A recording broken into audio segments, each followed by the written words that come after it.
Okay. All right.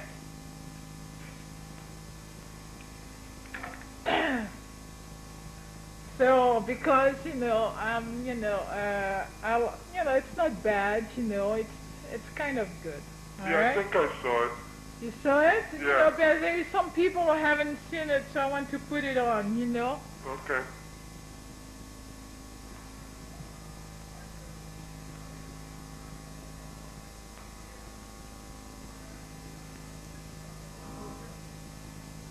You could still win as most improved guest. But coming up next, Betty, our viewer, will make herself over into one of my most famous guests, none other than Coco. Stay with us.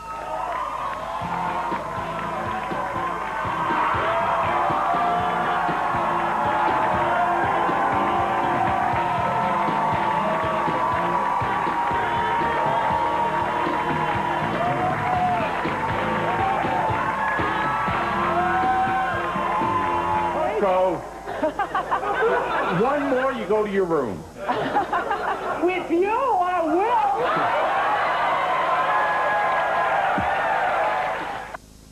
will. Secret admirers come face to face with their secret loves. I work with him. Did you know she had a crush on you?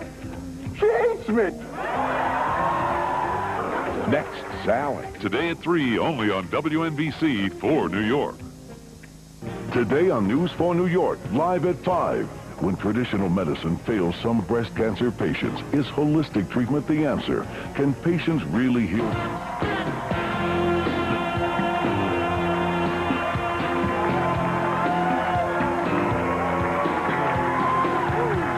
Welcome back.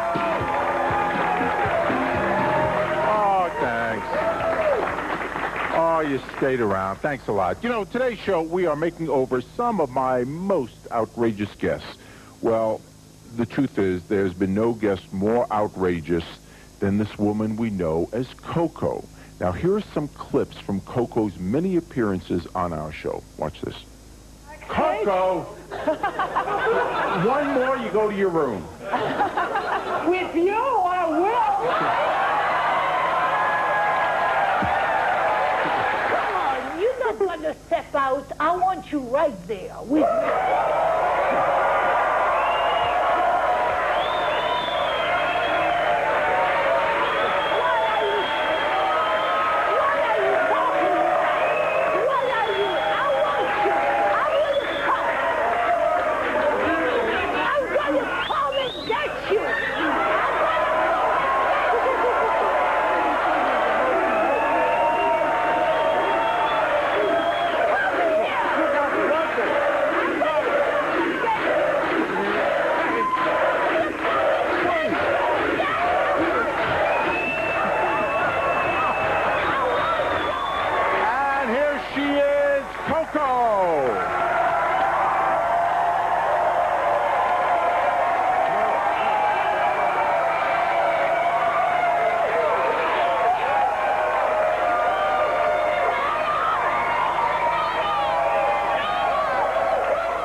So as you can see, Coco is this lovely woman who is not really playing with a full deck, but to show that there's no accounting for public taste, Coco likes me, okay?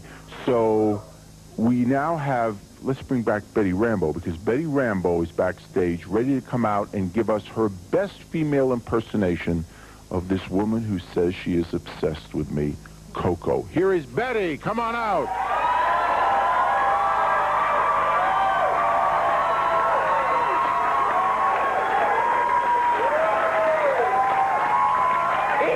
It is you! You I want, Jerry. I want you right now. I take you right here. Right here.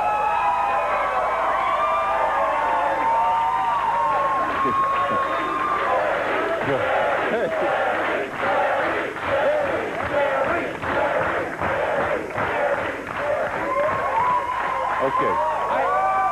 I come to Chicago for you, Jerry, and you try to set me up with Ludwig. I don't want Ludwig. I want you! You! It's you I want! What is it? What is? That's okay. That's about as far as you want to go. You're pretty good, Coco.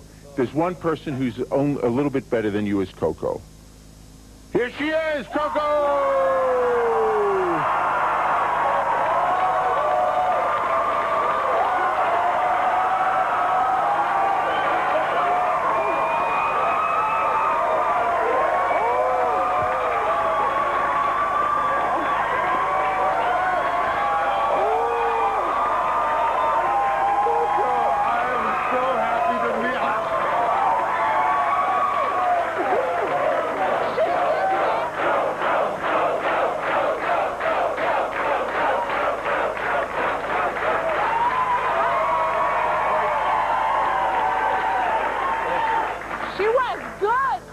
She looks very good, doesn't she? Good. Don't cover the goodies. Oh, the goodies. I love the goodies. I never thought I'd say this, but right now you're looking kind of normal. She's one of my favorites on your show. What, Coco? Because I guess you start to know me. And,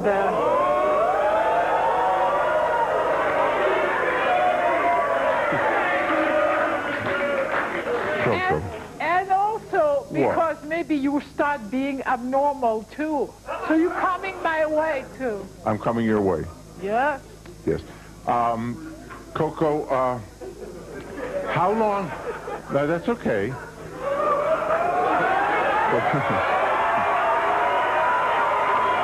that way, I'll go this way.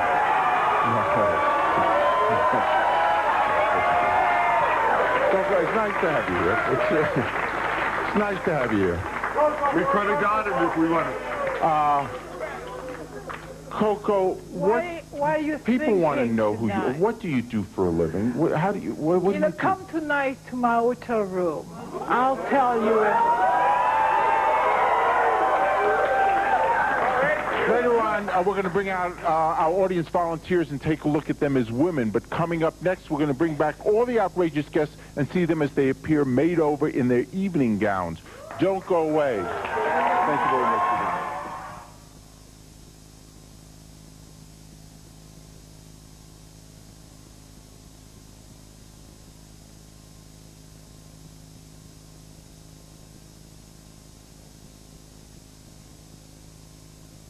She's only talking to those of you who understand.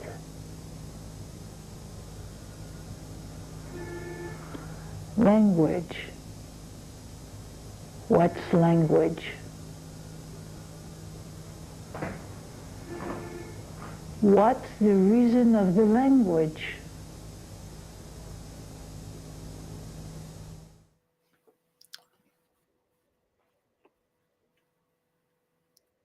Indeed. What is the Indubitably. reason of the length? I don't. Off-center. I am off center again. But I'm sitting in the same spot. Can I? We can all fix that.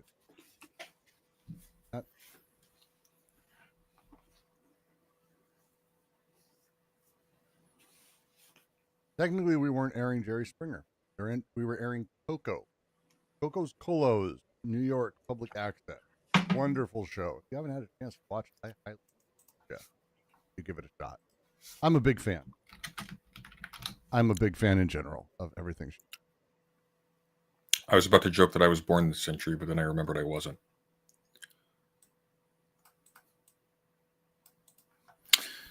All right. Well, that works. That works fine. That works. Yeah.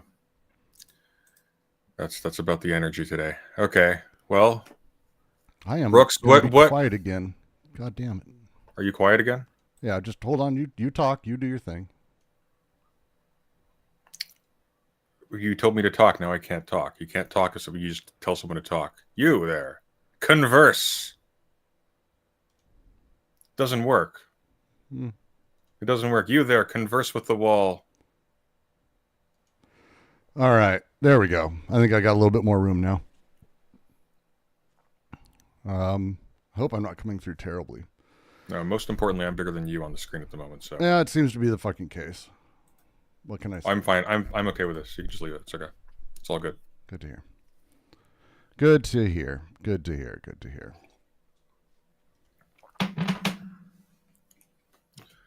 All right. Well, Brooks, what part of the apocalypse are we talking about today?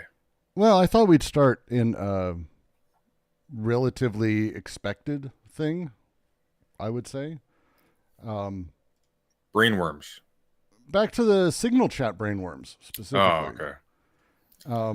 Our friends at the White House, and you know how much they're our friends. We love them all, and they are our friends across the board.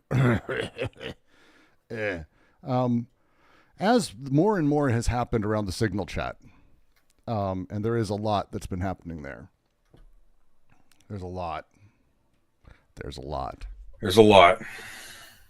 Our friends at the White House. Oh my God, Brooks, your audio just exploded. All right. Now, see, and you're doubled up in the article right now. Look, all of this was working before I added you and had to fix your stupid audio just now. So. My audio was perfect, actually. My audio's been fine this entire time. And you're quiet again. Now, why are we quiet? This is the part I'm unable to. Hang on. Never just listen to one guy in the chat. I'm not listening to even chat. I'm not talking about chat. I'm talking about my own setup. I sound like a robot. That's just my voice.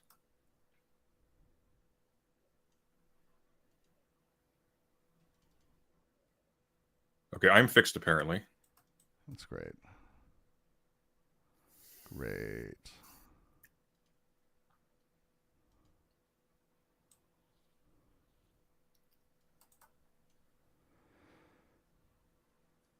My level should be kind of peaked a little bit. This is fascinating. Windows is doing it to me again. My heart is breaking kind of across the board on all this shit. I'm so frustrated by all this garbage. How fun. How fun. All right. We're just gonna charge through. We're just gonna see what happens, and it's gonna continue to adjust my audio. And there's very little I can apparently do about that. Didn't this. Fix? I thought you fixed it last night. I did fix it last night. It's back again, and I don't know why. And it is doing what it's doing. And welcome to it. Okay. Well, I guess before we get into finishing up what we were doing yesterday, there were some updates. I'll pop this into the Discord. So a federal judge has ordered the Trump administration to preserve the contents of the chat in which top national security officials used the Signal app to discuss military strikes in Yemen as they were taking place earlier this month.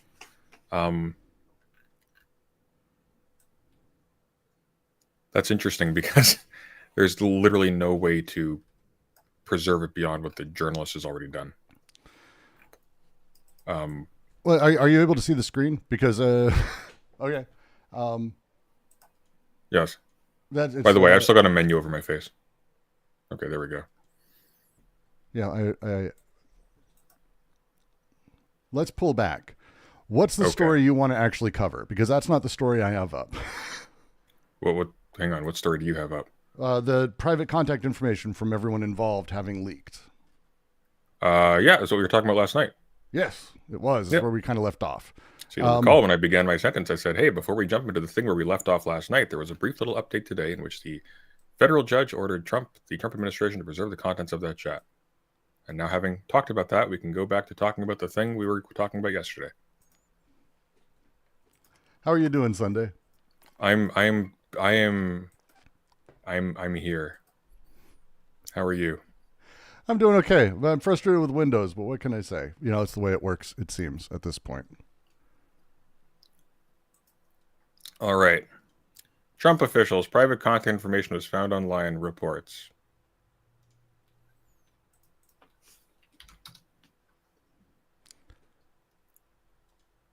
Is this what we were reading yesterday, or is this a different article? It's a different article. Okay.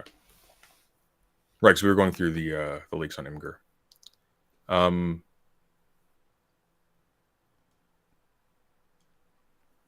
Okay. All right. How do you want to go through this? I'm trying to figure out how to set up my audio right now, so I am a bit distracted. So you feel free to do however you want, kind of as you want. All right. Well, we're looking at an article that I can't scroll through because it's on Brooks' computer, but it appears to begin with days after a journalist reported that he was accidentally included in a highly sensitive Signal group chat with top Trump administration officials. Other reporters dug up the private contact information of senior national security officials on the internet, which is fascinating as a sentence that they can do that. The context: the Trump administration has been with a firestorm of public criticism after the Atlantic's editor-in-chief, Jeffrey Goldblum, revealed on Monday, I did that on purpose, that he was inadvertently added to a Signal group chat in which top officials discussed their plans to launch military strikes against Houthi rebels in Yemen. According to Goldberg's reporting and screenshots published by The Atlantic, the conversation took place over several days as officials debated the pros and cons of carrying out the strikes. They left out the fist bumps and the American flags and the fireworks. It eventually culminated in Secretary of Defense Pete Hegseth, who was 100% sober at the time, sharing highly sensitive operational details about the strikes, including timing, precise attacking sequencing, and information about at least one human target. Yep. All of which, the way they denied under oath, which is amazing. They absolutely fucking did. They absolutely did. And it's stunning, really. Pete Hegseth is still, I think, actually making the claims that he has absolutely nothing to do with any of this, that all of this is silly, that it's completely wrong, et cetera, across the board. No? I haven't followed past that point. So if you say he has, he has. Yeah, he's saying that I'm none not of this surprised. was classified. He's saying it's just flatly nothing in this was classified. They weren't war plans. They aren't the thing. They're not the setup. That's it. Which I mean is like, what else is he going to say? Because the alternative is, actually, yeah, no, you got me. I am highly incompetent, stupid, and a danger to myself and to my entire nation. And I should be not allowed, frankly, to operate a counter behind McDonald's because I might accidentally overcharge some poor old lady who can't afford an extra $2 on her Big Mac. That's where this is at. It's insane. The terrifying thing about it, though, is that it doesn't matter. That's the terrifying part about it, is it really doesn't matter. And I don't mean it doesn't matter in the normal sense. It doesn't matter. I mean, nothing will happen. That's my running assumption with this. I think it's everybody's running assumption with this. Nothing will happen. This is going to blow over like freaking Destiny drama. Like, oh, nothing happened. I guess we can just go back to streaming. And I think that's what's going to happen here. It's going to be, oh, we're going to just Ghibli post about people we're arresting at the border. And that's it, because our base doesn't know this is taking place because they don't watch the news. They watch, oh, they're rounding up brown people. Yay. Well, and just because it's worth, just what you're referring to is worth mentioning here. A fentanyl dealer has been arrested. Let's put a pin in that as a thing. Yeah. But this photo was put out by ICE and then picked up by the New York Post and a bunch of others who are very excited about this poor woman being arrested, detained, and deported again. And the White House officially put out what is I'm assuming AI-generated image of a Ghibli image. Of Grok is generating pretty convincing Ghibli style images now. So this is an official, cruel, awful, horrifying post from the White House. The reason I said put a pin in it, by the way, is this woman was picked up in a raid of a larger fentanyl dealer's setup. Right. And she was actually not charged with dealing. She was charged with the attempted possession of fentanyl. So she, for all we know, she's a... And it was a plea deal. We literally don't know anything. Right. So she could be... She could be a user. Mule. She could be someone there. She could be a mule. She could be someone who was coerced. We don't know. We don't have any details because there's no due process. They just get grabbed and shipped off. And drug dealers are in a special category where we're very happy to let them be completely shit on constantly. And there's a reason why this is being brought up so recently. And it's distraction. It's like, look, Look, we're getting the bad guys. Who are the bad guys? Unathletic brown people. Because the athletic ones, they have to be sex offenders. That's This is 100% just making fun of that for particularly that reason. Well, I mean, even just look at the photo. So on the right one, she has her shirt down, covering herself. On the left one, it's not.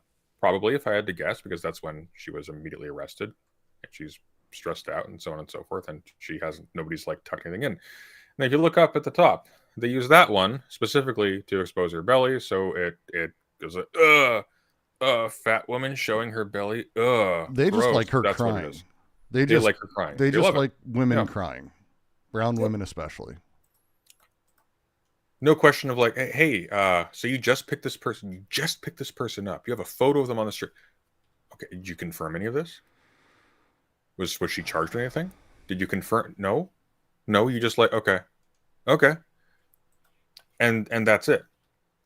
And here's the thing: even if that description is completely accurate, even if it's completely accurate, nobody knows that. They haven't taken any time to know that. You have a White House that has been gutting all of the machines in government that are there specifically to make things recorded, legible, and accountable, and they're just breaking stuff without any responsibility to anybody. And now they're saying, "Oh, look, here's we caught one, guys. We're doing our job." It's like, why would you believe that?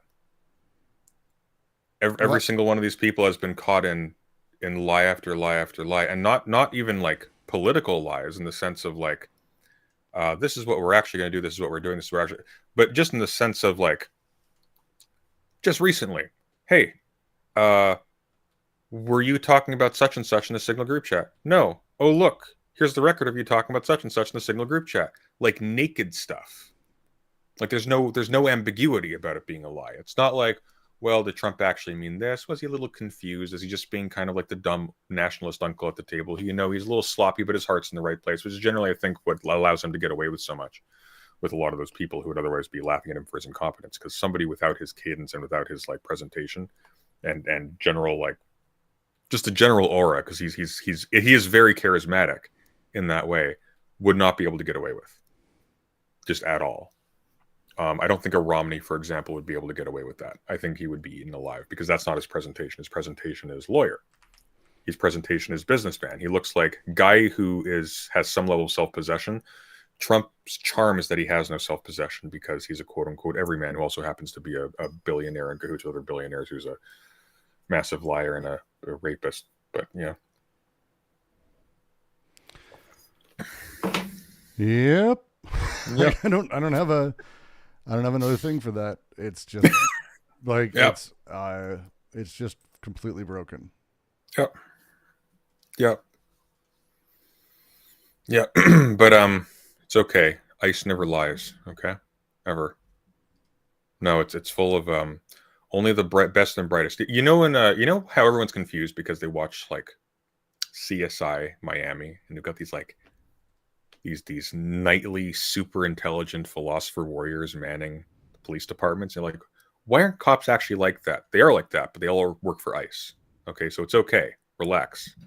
Columbo's on the case. They've got this. Yep. And it's crazy. It's genuinely completely fucked up. He's compensating for the fact that he can't make me smaller by making me invisible. I'm not doing anything like that right now. I'm trying to get the fucking mic working and trying to keep track of what we're talking about at the same time. Trying to survive this. Like, you sound fine to me. I don't see people complaining about your audio anymore. I think you've kind of balanced out. That's because I keep moving it back up to 100 every time it drops down to 50. You didn't revert to the previous version of Windows last night like you were supposed to. No, I didn't. Okay. Well, it's your fault then. Well, so this isn't part of that though. No, what's this then? It's another thing. Do we want to do tech support on the stream? No. No. There's another thing about this that I think is worth taking a second on, though, because as they use her and they're enjoying the fact that she is like the symbol of everything that is being about the invaders destroying our country, there's a the way that Sartre wrote about anti-Semitism, I think, is a thing we have to realize can be applied in general xenophobia as a thing. Somehow the invaders, the other, are always both the strong destroyers who are willing to destroy us and take everything on, that are brilliant, that we need to bolster ourselves against, and at the same time they are, this way they pick her out of everyone, they're slovenly, just overweight, lazy, pathetic, weak humans. Like, it's whatever it needs to be, and it's able to be both. And that's why they pick her. That's why they go through this, because to them, to the fascist, the enemy is someone that they need to see as this, but also scream about the destructive side of things. I can tell you right now, just as a bet, if this is who we're fighting when it comes to the war in Fent, we've lost. Like, this is not a thing. If this person is able to destroy parts of our country... Like, why? What in the fuck is wrong? What are we doing? We have 20 people arresting this one poor woman, and exporting and deporting her and expelling her back to her where she came from, and that thing is somehow both the weak and the strong. It's just this is that perfect propaganda for them, and I think that honestly the comments, I really am pretty happy that most of the comments underneath, even on X, are like. Just laughing at it. They're like, this is embarrassing. They're not laughing at it like, oh, it's so funny. It's like... White House has truly become a representative of white people. American society is no longer diverse. This isn't funny. All persons are worthy of dignity. In what world is this funny to you? Like, these are just, this is not sending the message you're sending. The White House Twitter is officially a parody account. What's wrong Here's with the thing, you? though. Like, it is sending the message they're sending. Because here's the thing, as you were pointing out just a second ago. Nietzsche had a wonderful word for this. And it begins with an R, and we don't actually I don't do ableist slurs on stream, as you know, as a policy. But there's another word he also has that I'll use as an alternative, ressentiment, where the reason why this kind of thing is appealing, the reason why this kind of thing, not appealing, cathartic, enjoyable, it's something. The reason why this kind of thing is a thing that people take pleasure in, it's not because they intellectualize and they think, oh, this is part of a very powerful entity. This is a powerful person who is destroying us and is responsible for everything in my life being ruined. Those are the Jews, of course. The reason why they're thinking that, and it's actually in light of all that, honestly, and in light of the people who are sort of connected with these people, I do find it rather fascinating, the sort of like quiet antagonism to Israel that actually came out from those signal leaks. It was very subtle, but it was there. You noted it as well. But leaving that aside, it's like the reason why this works for that kind of person is because obviously, like there are enemies within and enemies without, and they're greater than us, so we need to pull together to fight them. But also, they're deeply unphysically intimidating, poor people that we constantly arrest and have basically under our thumb completely. And the reason why is because these people already feel powerless, which is why they're projecting on that other thing, and this lets them feel powerful. And that's basically it. It's literally just lynching by proxy is the only way I can describe it. I mean, that's where they're at, and that's the space that they're building for themselves. And so when we start talking about all of these news stories and the way they're handling them across the board, this is the thing that they're doing. This is the thing. And it's absolutely incredible to watch. It's a lot, man. Yeah.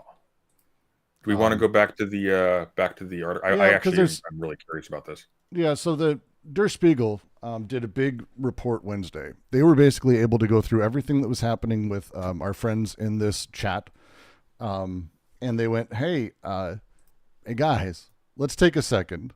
Do you notice that like we can actually use pretty consumer-friendly searches and sort of online stuff to find phone numbers and email addresses and passwords for all of these people, and the links to social media accounts and LinkedIn profiles for these people. Yeah. And WhatsApp profile and Signal accounts they could find and they could track and attach to. And again, Der Spiegel is not a spy agency. No. And so This is what, like, if even though it average sounds people- like one. It does. Der Spiegel, it's a German thing. All I think when I hear Spiegel, to be honest, there was a VeggieTales spoof of Lord of the Rings in which Smeagol was represented by Spiegel. Moving on. Disregard that. That's Yeah. I got nothing. So they found Hegseth, they found Gabbard, they found Waltz in commercial databases, which means that everyone's got this shit. And specifically that they found Hegseth's phone number and email address in order to find his WhatsApp and everything else.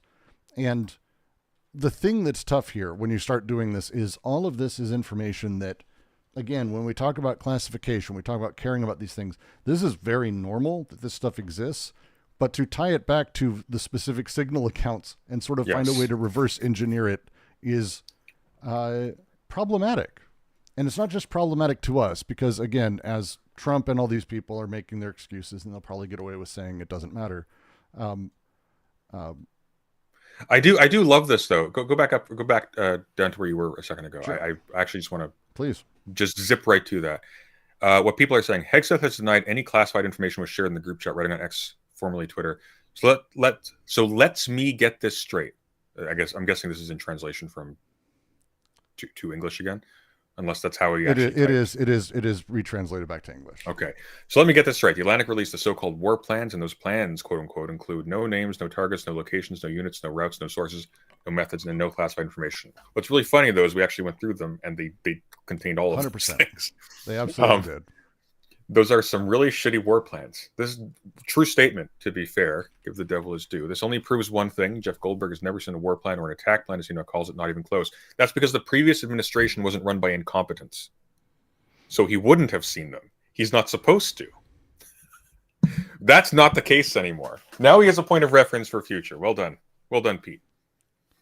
Well, and I would actually even say that probably Jeffrey Goldberg has seen war plans, but like the fact that his response is like this weird nuanced, those aren't war plans. Those are not even attack plans. Those aren't like technical classifications. He's pretending that they are. They're not. Frankly, based on the fact that he was posting fucking fist bumps into the chat, I put that question back to him. Has he ever seen war plans before? Because I haven't seen war plans before this.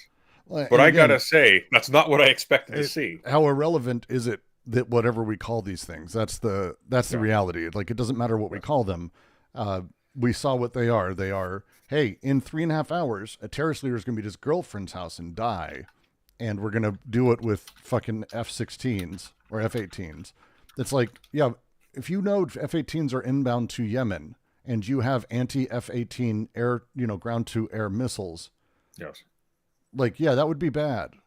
Yeah, like, that would actually be bad. And just to mention, Yemen has that shit. Or if you don't, and you need to call someone very quickly to get them, right? Mm-hmm.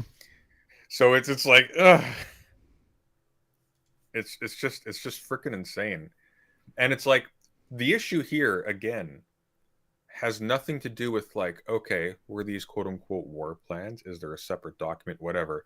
What we do know is that these bombings were not meant to be telegraphed to Yemen. They were not meant to be telegraphed to Americans in general. And they de facto were, because they didn't know who was in that group chat. They didn't know who they were talking to. And again, the scariest thing about all this is that they do not know who they were talking to in the past, because we don't have those records. They don't even have those records. They couldn't prepare like adequate responses and lie effectively because they didn't have those records.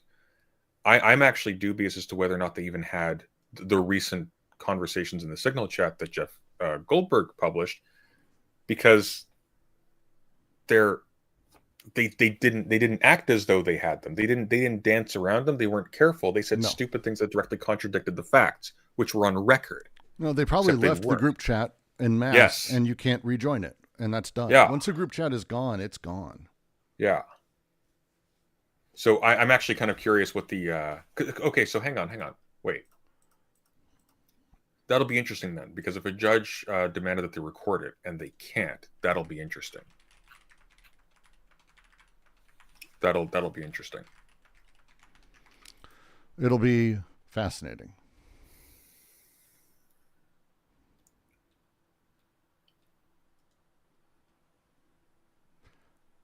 But our friends, because I think it's worth going over, our friends in Israel are really pissed.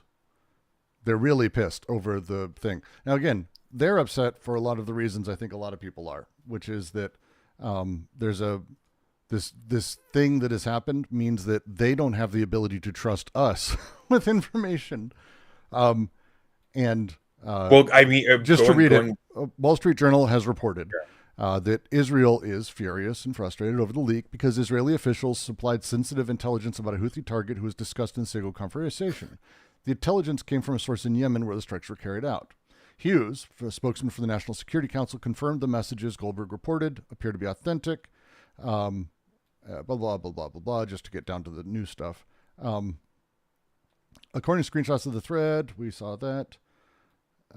God, there's so many fucking ads in this. Well, here's the additional thing too. So Goldberg didn't publish anything that could be associated with like an agent of the United States or of Israel, say, that's on the ground doing intelligence for either of these countries. Except he kind of did a little bit. Because the bare fact that they had this particular kind of information probably tips those people off that, hey, we might have a mole. Right? Possibly. Yeah. They can't trust any of the communications at all anymore. And this is going to be a knock-on effect kind of across the board for everything that we're involved with. Yeah. It's going to be a thing, man. I think it's already a thing. I think this is a thing. Because, like, again, it's not just that. This is publicly what they're saying, that they're upset about the disclosure of highly sensitive conversation about the information that they gave in this conversation. But they absolutely gave information in previous conversations too, and now everyone's wondering who's like collaborating with the United States on highly sensitive issues. Like, hey, so who else are we collaborating with? Because you seem to be just blindly inviting people on your celebrities bookmark list. Like, where's the security here? You gave this to a journalist, someone for whom this is gold. Well, and there's none. And on top of it, this is where you start getting into the clear reality that Donald Trump has no clue what's going on in his own group, or that these cabinet members have no clue of what's happening across the board. Let's say I just randomly added you Sunday to a group chat of people you'd never met before. And it was for a business thing, or even a private thing, or a personal thing, or let's say for a bombing thing. Everyone else in that group is probably going to go offline, around the thing, go, Brooks, who the fuck's that? Like, why did you add this person? Because they're going to ask, why was this person added? Because they don't know that person. Everyone else we saw in the thread had to add, hey, who do you want added to this thread? And they went, oh, we want this person, this person, this person. Every other name we kind of knew. There's a couple we don't. We never see anyone talk to or mention Jacob, just mentioning. We never see anyone talk to or mention Goldberg. And so what you have is clearly a place of a misunderstanding or misapprehension of how the structure of the government is intended to work. If you don't know who's in the chat, and let's say you're, I don't know, the director of the CIA, right? You should take a moment and go, hey, who's this? Who's this person? Like, as a thing, who is this? And make them announce themselves, anything like that. But no one did that because everyone is so scared of, hey, well, it turns out Trump wanted that person. We cannot doubt. You mustn't doubt the king. The king doesn't allow you to doubt. Doubting is bad. That mental space that you get in is terrifying. It's actually terrifying to start considering. Because it means that how many other chats are there that, one, Trump probably or others have added people who aren't supposed to be in those chats and no one's questioning it.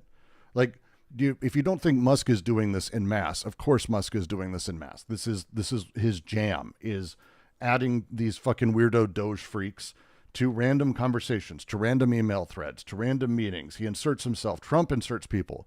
Once you start doing that and no one knows who's supposed to be in there, anyone can be in there. That's the level of chaos we now have at the leadership of our government, and how little anyone has a clue of what's happening. It's incredible. I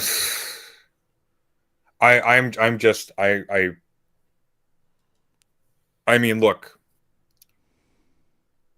this is a guy who a lot of people forget didn't write a book called The Art of the Deal, who has bought his own bullshit about being a master wheeling and dealing negotiator. Problem is he's not. And the problem is now he's that same attitude he's taking to Canada and to Europe and to everywhere. These people are taking to the people in their own administration. There's no intercommunication. There's simply an aura of fear. I've got a wacko billionaire who's destroying people's lives as therapy for his very public divorce. And if you don't do what I want, who knows? Who even knows? Because there are no orders being given. There's no like specific rules or decisions that make any sense. It's just whim. It's absolutely just whim. And it's whim in an extraordinary way. And it's terrifying. It should and be. So like even as frankly, like even as an authoritarian fascist government, say, you could at least ask that they sort of have an internalized consistency and understanding of what they're doing and why. You can't even say that in this case. Because this is well, that's basically it. There's no internal logic governing what they're doing. There are no concrete goals. They don't understand any sort of coherent relationship between their goals and their plans. I agree completely.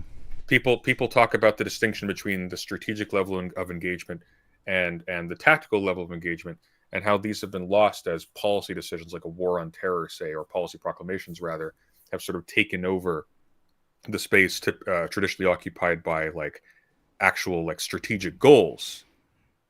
And that's one thing, but this is throwing shit at the wall in every single fucking direction across. Yeah, we're not even able to talk about that anymore because neither of these exist. They're bombing things because they want to bomb stuff because they never were able to bomb stuff before, and their strategic goals are whatever makes them feel good about how they're fucking up currently. And that's all. There's nothing there. It's a weird blend of fascinating catastrophe and just it's absolutely boring to look at because there's nothing going on. There is literally nothing to occupy your interest in terms of what are they actually planning to do? Because they aren't. There's no plan. Their foreign policy amounts to fuck Europe.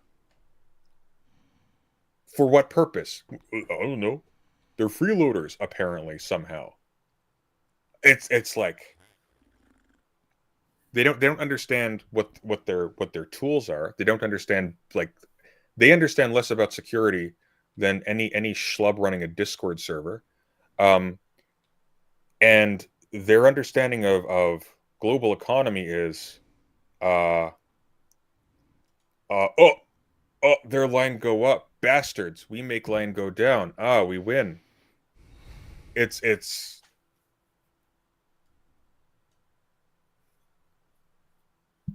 I was going to say Paradox strategy games are more sophisticated than this, but frankly, Age of Empires is more sophisticated than this. I know World of Warcraft guilds that are more sophisticated than this. Like, it's an insane position to be in. And again, the bonus of having a strong man. I talked about this on my stream yesterday. We talked a little bit. The bonus of a strong man is that they are in control. That's the illusion, the idea that we are at least given. And so there are people across the board who are able to find solace in that. If those people are able to find solace in that, seeing this should shatter it. Because the reality is, it's clear he is not only not a strong man, not in any capacity, but that he's only a strong man in the very tiny realm of things that are made visible to him. And this chat, for example, if Stephen Miller hadn't been added, they actually probably would have postponed it and gone back and pushed back on doing the attack to Donald. If we remember, that's how the conversation went. It was J.D. Vance saying we should hold off, and everyone agreeing with him until Michael Waltz brought in Stephen Miller, who laid it down. That silliness of that conversation is... It is the business world. People are like, oh, we have a businessman as president. We have a CEO as president. It's good we have a CEO. It's like, this is the space you get, is when you have this weird top-heavy bullshit kind of organization, you end up in a place where people are having these tiny little group meetings that you have no idea about, and maybe you don't even know about anything that's happening. And that silliness ends up being absolutely absurd. It's one of the things that I think... Chris Hayes went on about yesterday, which I was really happy to see someone, at least in the mainstream news, talk about. The simple fact that the way that Trump has handled this and talked about it means he has no clue what was in this chat, or even what other people are saying, or the news that's happening. When a reporter asked the president, hey, what about that Signal chat? And he goes, I haven't heard anything about it. And it's been hours. That means we're fucked. Everyone should know. That means we're fucked. And it's to the point where it's not even like the mask has shattered internally, and you can tell from the tenor of these conversations. There is little to no interest in the president's opinion, except for the fact that when the president says something, all plans go awry immediately, and there's no back and forth. There's no argument. There's no but Mr. President, have you considered because he's not present there. He has an emissary who goes in and just dictates things. And the vice president is in that chat, not talking to the president, saying, I don't think the president understands the ramifications of what he's doing. I don't think he understands its relationship to his current rhetoric. I don't think he knows what planet he's on, is the subtext of that. Because that's the case. And the crucial point is, it's not because Trump is stupid. He is. But that's because the aura of fear has broken down communication even amongst their own ranks, so that they can't even do bad things competently enough that somebody else can look at that and go, okay, I can understand this. We can react to this in a way that makes sense. A future administration, say, can look at this and go, okay, this is what they were doing and why. Here's what we need to do to adjust to this thing having taken place. Because all of this stuff is in Signal chats and in separate little groups away from the president. Probably for that reason. Because they probably can't have conversations involving the president because his personality asserts itself and nothing goes anywhere because he wants to fuck Europe and whatnot. Very quickly, by the way, before we continue, everyone, again, thank you for joining us today. We are very, very close to monetization. If you haven't subscribed to the channel, please subscribe to the channel. If you want to support us monetarily, there is a Stream Elements link in the description. We are not monetized yet, so we can't super chat. But if you would like to have your note or whatever read out by TTS on screen, you can donate to Stream Elements. It's pinned to the top of the chat there.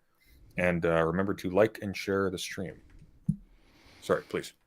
No. I didn't have much to add. I just I find this incredibly telling about kind of where we're at as a nation and the absolute pathetic level that we've kind of arrived at, to be frank. I find it very painful. Kills all enthusiasm for our annexation, to be honest. I'm just going to be happy when we don't have tariffs on maple syrup. You don't have tariffs on maple syrup because your strongman keeps blinking. It's kind of fascinating, actually. No, it's going to be very hard for Canada to get out of this. Get out of what, Mr. President? We're still waiting for the tariffs. Because that's the flip side of this, too. Trump's also scared of everybody he's working with, clearly, because he's not even able to commit to any kind of action. Trump is very bold when terrorizing overweight women in their late 30s. That's who Trump feels very strong about. That's his jam. That's his jam. That's all he cares about. Yeah.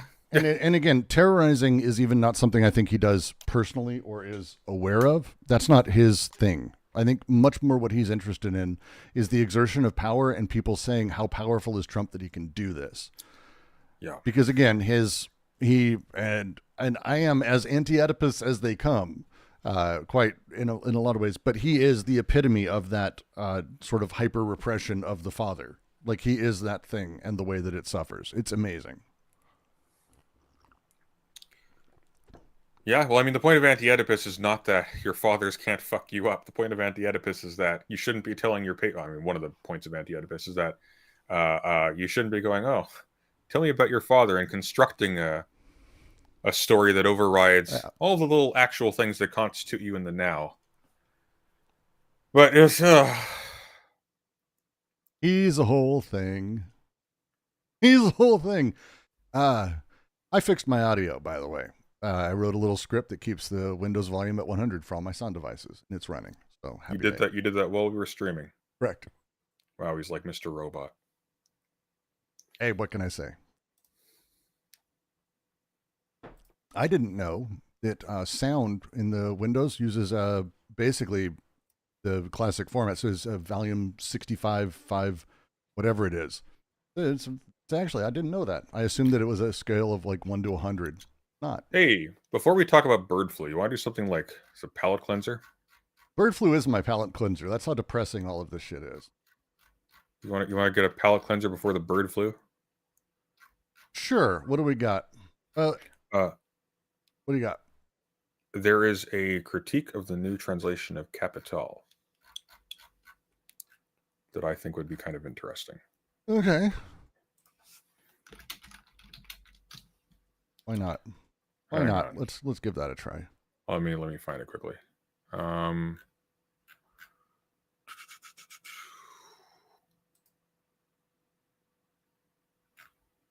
Okay. Oh, someone posted a link to it. Well, while you're doing that, I'll talk. You do that. So Windows 11 and 10, by the way, give the ability for applications, even in non-exclusive mode, to change automatically the gain of your microphone. Windows has an option to disable exclusive control, but it doesn't have an ability to tell you what application's doing it. There's no events in Event Manager I could find that said what it was, which is insane. So in other words, in order to do it, you have to go through all of the different programs and change the settings to turn off automatic gain control. I did this on all the ones I can figure out. But there's like, I would assume it's only ones that have access to the microphone. And I went through in Windows, all the apps that have access to my mic. None of them are doing it because all of them are either fixed or don't have the option, but still was doing it. So there's no options. So it was just easier. If you haven't seen, there's a guy wrote a mini version of it, basically using NIR command. If you don't, NIR CMD, if you ever want to really have fun with Windows. And kind of ran through a light version of it that worked pretty well for me. And it's just kind of loops and keeps things going in that setup. I've got to figure out something that's a little bit longer term, but I don't think this is going to be a big deal running in the background. So, okay, it's a fun little story. I thought this was kind of interesting though. I made it because in text plus plus. That's all. Text edit plus plus plus. Notepad plus plus. You want to just pop this on the screen? So, Marx and Philosophy Review of Books, which generally actually has some interesting stuff on it, in my opinion. Okay, I'm fascinated. What is the critique? The critique is severalfold. Apparently, there are some translational errors and some stuff in the sort of the softer contours of it that actually alter the meaning of the text in some critical ways. I think what's interesting about this too is like here's the thing, and Brooks has harped about this a lot. But here's the thing to understand about translations, and people tend to fuss about, is this the best translation? Am I wasting my time reading this translation? No, you're not, and here's why. Especially with really big books like Capital, all translations are bad. Picture this. Imagine trying to explain something really complicated, like, say, Deleuze, in English to somebody else. It's actually hard to just get for yourself in the first place, but try explaining it now to somebody who doesn't have that background. Now do that in Russian. Okay? It's very hard. So what happens is when you're translating something from a different language, you are translating something not just from, especially with something like capital, you're not just translating something from a different language, you're translating something from a different time, from a different country into a different language, and so on and so forth. And you are making judgment calls about what does this thing that I have a tenuous grasp on roughly mean in this language that, by the way, there's also not a one-to-one relationship between what I think this word means in English and what it means in English for most people. And so the lesson is, when available, if you're not reading the original language, all translations are bad. Always use multiple ones of them. So the upshot is, real this quick, isn't just to add in, please, because go on. the best example of this, and it's, I think what gets across the best, is the Tao Te Ching, which everyone uses the Miller translation, is the most common. No one uses the original writing of the Tao Te Ching. Even like Chinese scholars who have it don't really use it as access, because it's written in an obscure form of Mandarin. Like it's very old. Yeah. So when you have it translated, and a lot of people, including wonderful people like Ursula Le Guin, the sci-fi writer, has a version of the Tao Te Ching that she translated. Is that good? Well, good is going to be a thing. It's Ursula Le Guin, and I think she does a nice job with it. But Red Pine has the single best translation. So while all translations, yes, are bad, a good translation is annotated to shit. So that way it's not about you getting the words as a thing, but instead understanding the words as far as the translator is able to get them. And that annotation puts you in a position. And again, Red Pine's translation is drastically different than everyone else's that you'll read, but his explanation pushes you in a new direction. Well, and that's putting your finger on something like really important, which is what I was going to get at in a second. There's a really interesting case of English to English translation in Thomas Hobbes, for example. So, for instance, if you were to buy the Penguin edition of Hobbes' Leviathan and you were to buy the Oxford edition of Hobbes' Leviathan, you'll notice a key difference between them. War is spelt in the Penguin edition as W-A-R-R-E. And there's a reason for this. That's how Hobbes actually wrote it. They standardized it for the Oxford edition. I had a professor who told me he actually prefers the Penguin edition. Why? Not because it says anything different. It's the exact same words. But it actually forces you to pay attention specifically to the words he's saying. I think something similar is happening here. And I think this is actually, again, like one of the reasons why a translation like Red Pines, which is not perfect, is actually better. Probably for, in some cases, its flaws and its frictions with other translations, because it points out where they are. If a translation that is perfect, but which does not draw your attention to actually thinking about the different particular elements and what they could possibly mean, is a translation that educates you less. A translation that annotates what it's doing and why, and this is one of the reasons why I like this critique, because it talks specifically about their annotations.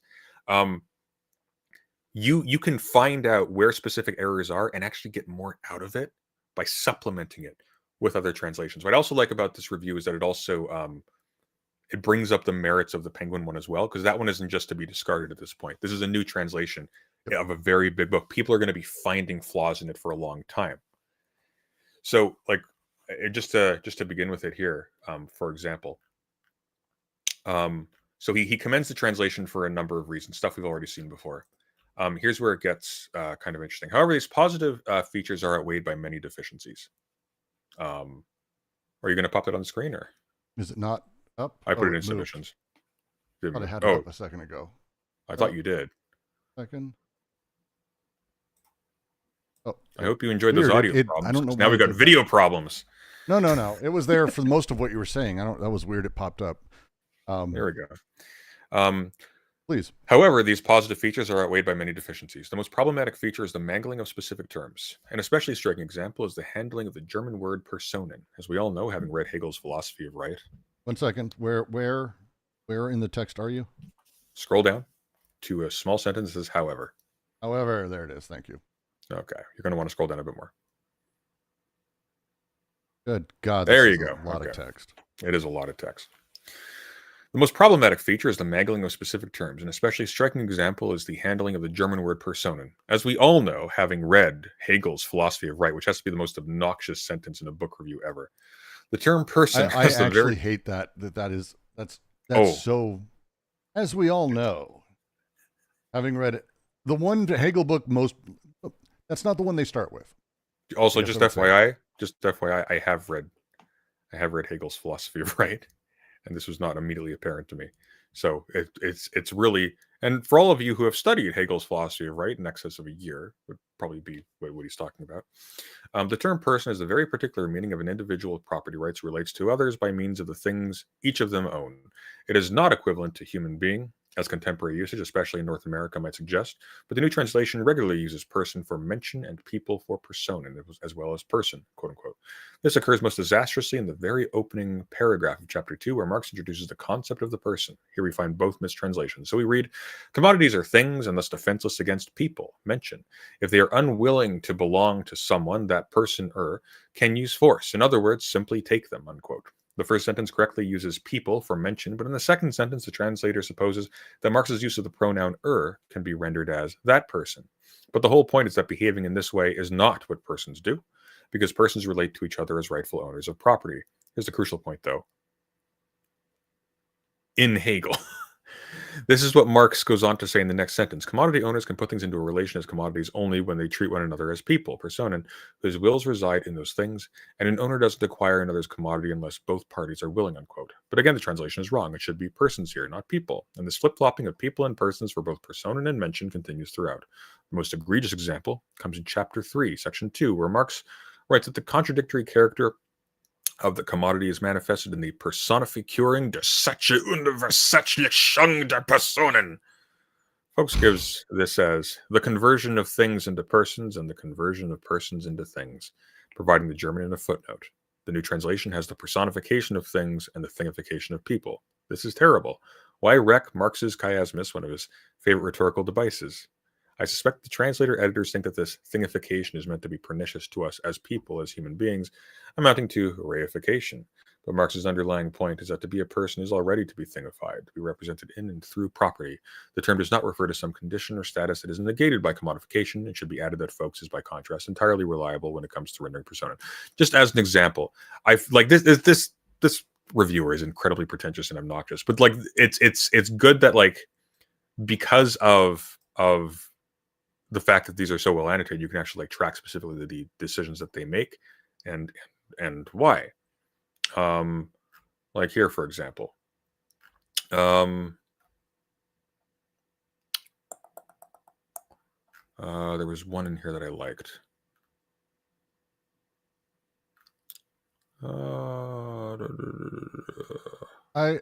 So look, let's just take the example he gives. Yes. I'm fascinated by the fact that he considers this terrible choice, the personification of things, the thingification of persons, which is, and I'm not understanding why this is terrible. It's not really, but it was interesting. So I went to the comments. This is why I like this kind of thing. Because like he says, I suspect that translator editor thinks this thingification is meant to be something that amounts to reification, but I think reification is normally how that's translated, isn't it? Like thingification is probably a better word for it. I've had people yell at me about Marx and this stuff, and not just him, the German idealists and German materialism. Like Germans have a huge, massive background. I feel like I want to ask. I feel like I want to ask Eldoran or some others because this is. Oh, they didn't. Weirdly nitpicky, in a way that like I'm not following why this is bad. To be a person is already to be a thingified, to be represented in it through property. That's. I don't follow it. I'm a little bit baffled because like there was a comment in here I remember from the other day. Here we go. Another term which is badly handled is Wissenschaft, is science. As with the Latin scientia, as is well known, the German word retains the original extension, Wissenschaft, scientia, as the idea, whereas in English, since the 19th century, it is narrowed to refer to what are therefore well, here's a new word. I learned a new word today. Here, go down to One sec, I'm learning a new word. This doesn't happen to me ever. Pleonastically is a linguistic conception of using more words than necessary to express meaning. Oh, I like that. Oh, that's a word I'm going to use a lot. That's a good Oh, word. no. That's Oh, a good word. no. That's a very good word. I have to explain what pleonastically means constantly on stream then. It's going to be awful. It's a good word. It's a wonderful word. Just nobody uses it. But I'm not even sure it applies here because Wissenschaft, pleonastically called natural sciences, I'm not sure. Also, that's not really a proper use of it, I think. You know what the word pleonastic means? That means redundancy in expression. And needlessly wordy. Yeah. Okay, so pleonastically, by the way, is pleonastic. No. It's only one word, and it's not redundant. Unto It's itself. a word that sends you to the dictionary. It's not economical in present parlance. Oh no, that's called pretentious. Yes, it is. The National Lampoon's Loaded Weapon. No, it's a wonderful, wonderful movie. No, I only watch good movies like Dune. If you scroll down, there's an interesting comment by Ellen Leinwand that is asshole-ish. The bad guy who's being like Hannibal Lecter says to him, "Quid pro quo, Mr. Colt." Goes, what does that mean? He goes, "Means I'm pretentious." Which is one of the best lines. I always like that. It's like, it means I'm pretentious. Like, fucking, that's a fucking good joke. That's just a great joke. There's a lot of good jokes in that, by the way. Samuel L. Jackson in a comedic role with Emilio Estevez. I mean, how the fuck do you lose out? There's a comment down below by Ellen Leinwand, which is obnoxious and asshole-ish, but it's interesting. If you would indulge me. It's I think it's the fourth one down. I think it's the fourth one down. I think it's the fourth comment down. Ellen Leinwand, and it begins with, dude, why would you read this? This is fucking long. Jesus. Because I eat this shit up. I don't know why. Okay. This is utter nonsense academic twaddle. I like this person already. I know, right? Quote, an especially striking example is the handling of the German word personen. As we all know, having read Hegel's philosophy right, the term person has the very particular meaning of an individual's property right. Blah, blah, blah, blah. This would be news to millions of German native speakers who use personen colloquially precisely as an equivalent of human being. For example, in public transportation is referred to as Auffälligkeitspersonen. When reviewing an important new work like writer's translation, it's not my fault they write that way, okay? Make normal words. Everything sounds like they're screaming at you. Like I can't help but like through a thick mustache, through a barred window. When reviewing an important new work like writer's translation, it would be useful to actually commission a fluent German speaker with the task, rather than continental philosophy professors combing through Hegel with a German-English dictionary at hand. Ugh. This is how you murder someone. This is a violent. I keep saying he. I'm pretty sure Ellen's a woman's name generally, so that would be she. But Ellen, good work. That is how you murder someone. That's a murder. That is how you murder someone. Nobody replied to this one. But they're right, because again, this is one, the presumption that how Hegel used personen isn't what was commonly or the parlance of the time as well, I think is kind of confusing. And then to assume that Marx meant it only in that way, but not in the common parlance, which is because Marx read Hegel, parlance. You have to understand. Nobody else conflated these terms besides people writing after Marx. Marx, of course, completely channeled Hegel perfectly. He didn't, for example, stand Hegel on his head and completely abandon his use of a ton of these terms while keeping the general framework of critique in order to establish a completely contrary view of the world that completely broke down his ontology. But,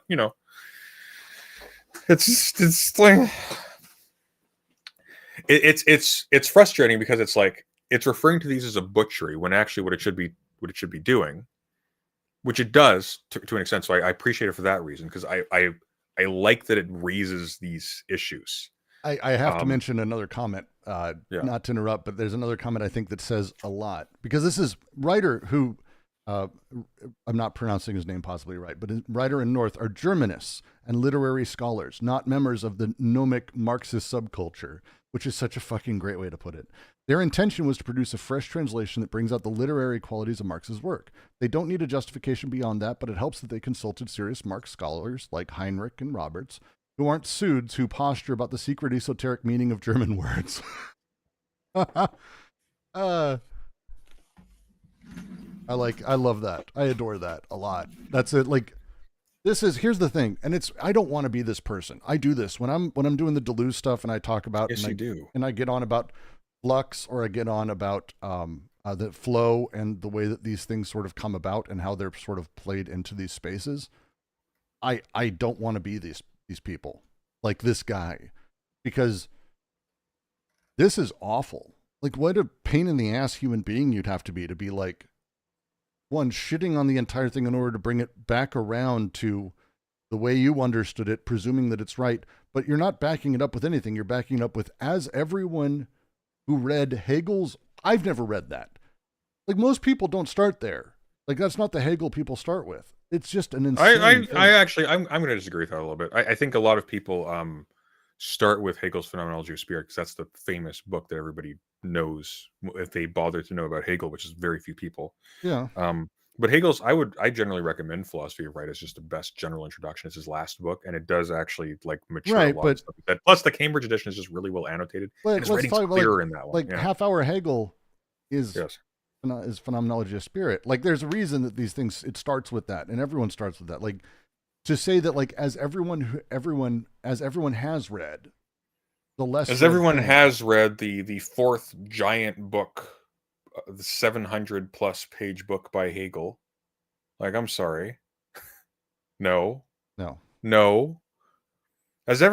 course, all of us being good readers of Hegel's Science of Logic. No.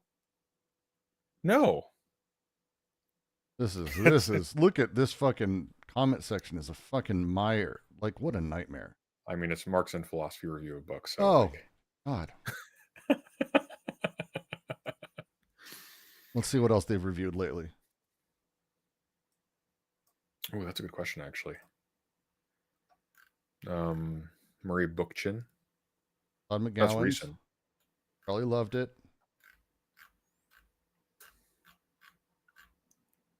McGowan's, if they liked it. I wonder if they reviewed any because they seem to review some classic stuff too. I wonder if they reviewed Deleuze in here. Oh no. I can't imagine. By the way, you see that one by Sonia Buckle? Sonia Buckle. No, that name sounds made up. Sonia Buckle. You're close. Go down.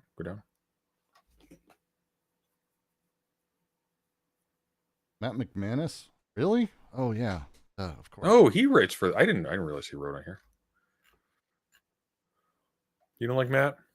I don't care for. I don't. It's not. I don't. It's not like I don't like people. It's just fuck. The philosophy industrial complex of sort of incestuous, weird inner workings of people in and out of their own sort of mini drama spheres that echoes sort of every other, I want to say, visible industrial complex is frustrating to sort of watch. They reviewed Foreverism.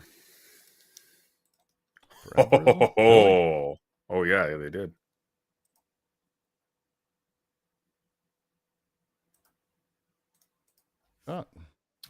There you go. Artificial intelligence produced by blah blah blah.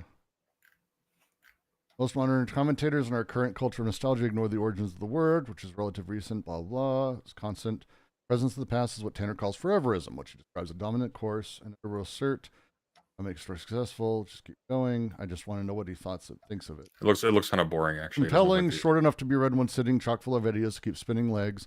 Foreverism actually that novel. Tanner draws attention to the growth of cinematic universes, but Batman and Superman as characters have been in circulation since the 1930s. Their own environments and storylines occasionally updated to keep pace with passing years. Even before this, though, we can see strains of foreverist tendencies. Sacred is timeless, even if now it must be interpreted in our own time, so foreverism might be regarded as the application of the sacred discourse to our secular lives. Well, this is... and then he quotes Daniel Tutt. So, like I said, here's the thing. there's this weird incestuous... How to read like a parasite why the left got high on Nietzsche.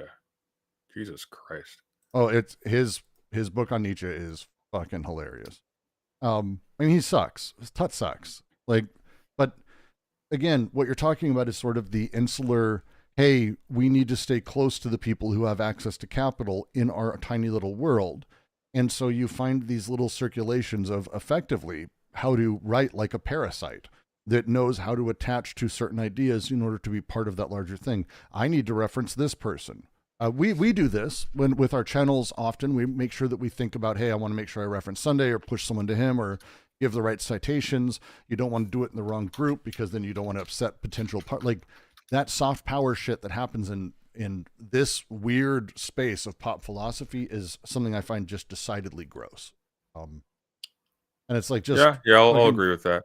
I think Batman Mattis is pretty good in terms of just providing like general encyclopedic understandings of like right wing movements and whatnot. I find him interesting for that reason. No, he's not as bad as like people know. He's not as He's definitely not like oh shoot, what's that guy's name? What's that schlub's name?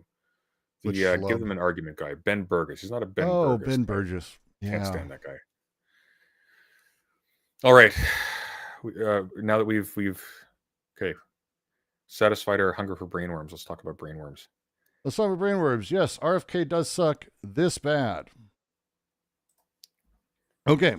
It was a joke. I thought it was it wasn't a joke. RFK put forward an idea.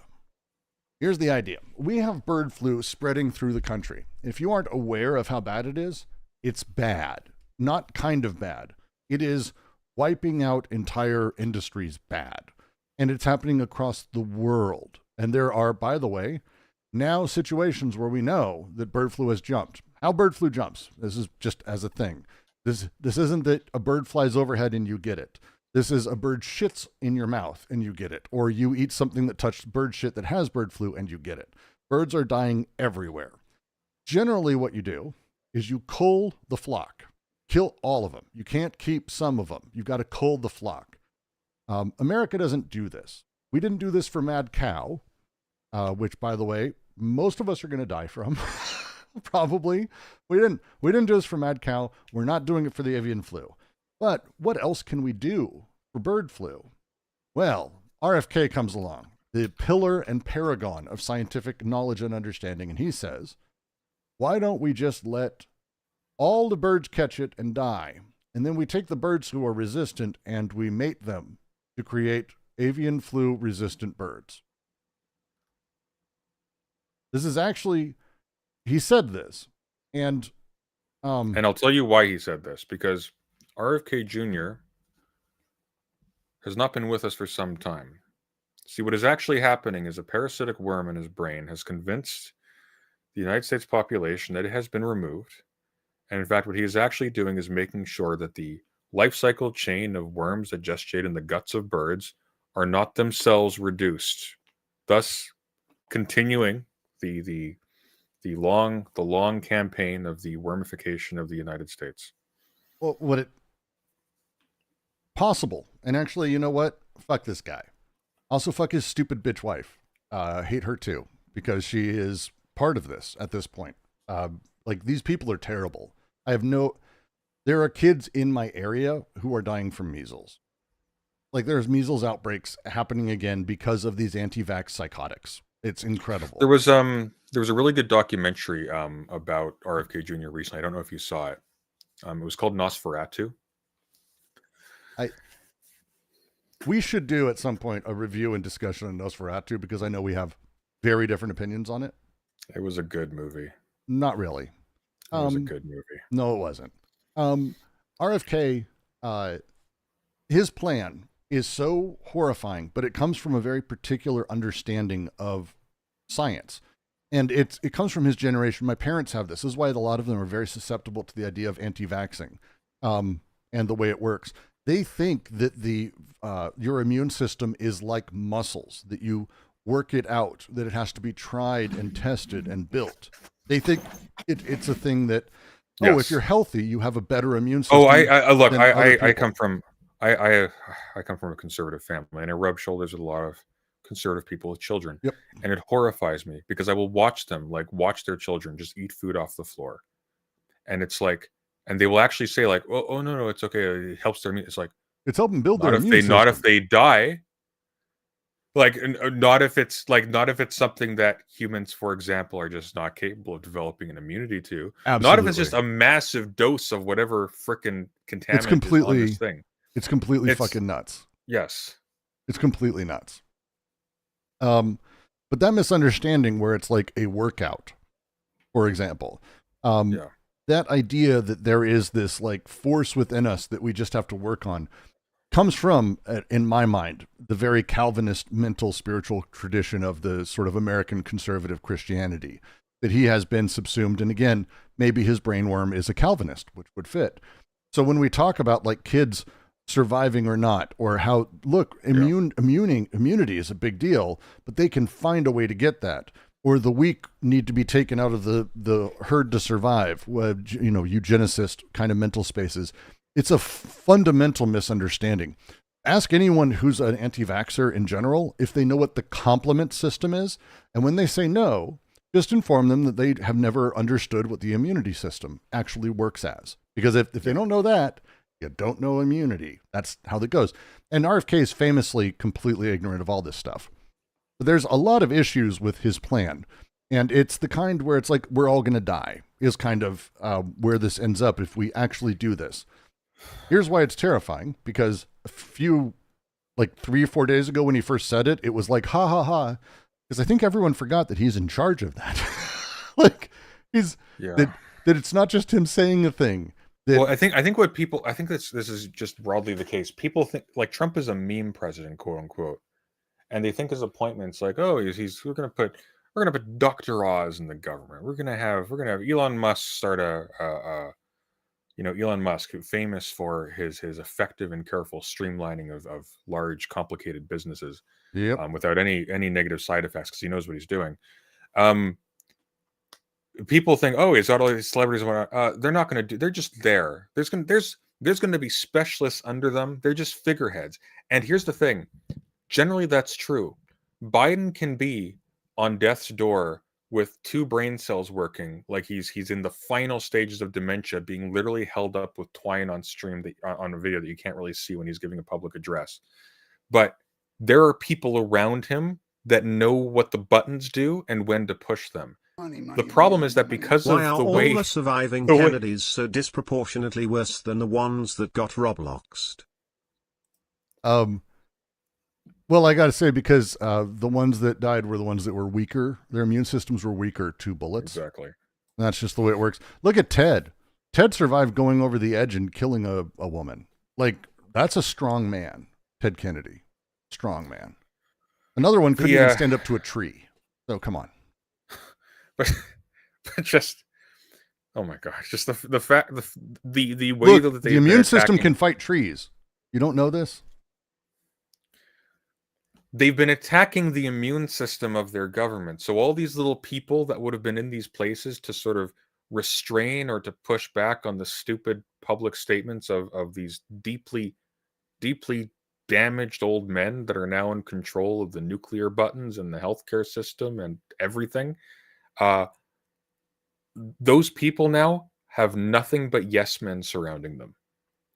So it's not just that RFK Kennedy Jr. is RFK. That's redundant. RFK Jr. is in control. That he's more in control than anybody else was. The article, I think, phrases this very nicely because, again, just to say, we have now gotten rid of, like in the government, incredibly huge parts of the CDC and tracking mechanisms for what has traditionally been for COVID and other pandemics.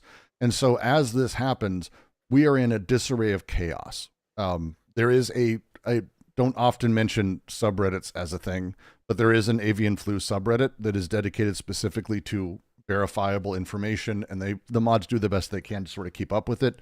It's a decent place. There's not a lot of places to go for this kind of information. So the government usually does that. We don't.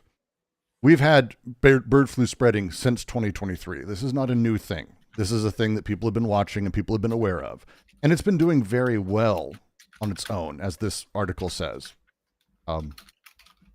Your clacking's coming through Sunday, by the way.